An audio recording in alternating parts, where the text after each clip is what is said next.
Welcome to Mimi and G's Travel the World. We're going to travel down the Grand Canyon today.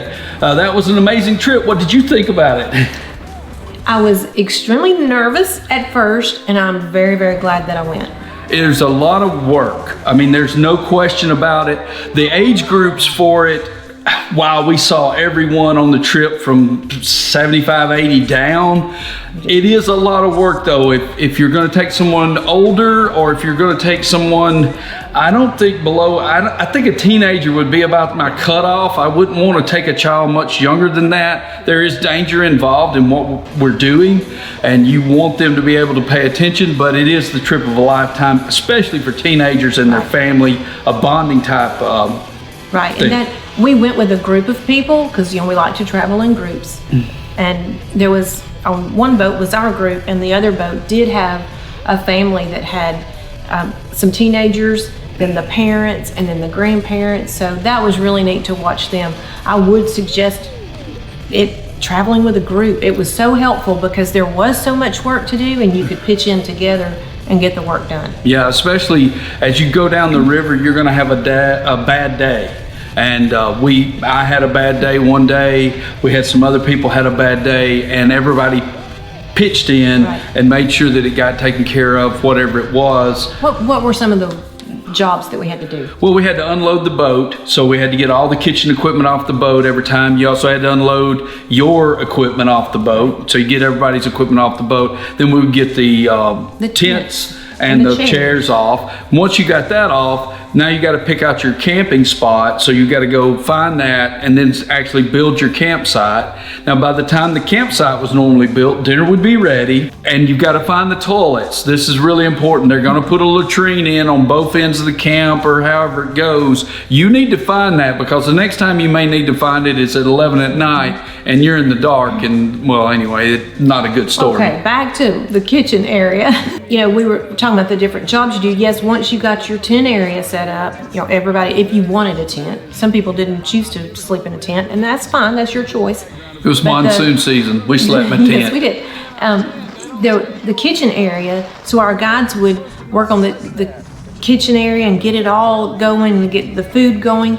If we were already done with our camp area and we wanted to go help with the food, they were always, quite, we were welcome to go help with food. And then when we ate after dinner, it was cleanup time. Yeah, and you washed the everybody dishes. pitched in to clean up. So it was just like being at home. There's food to cook, there's things to clean. Yeah. It is not a sit back and relax trip. This is not the Hilton. It was beautiful. You can't see that any other way. Some of the rapids were amazing. We had a lot of fun.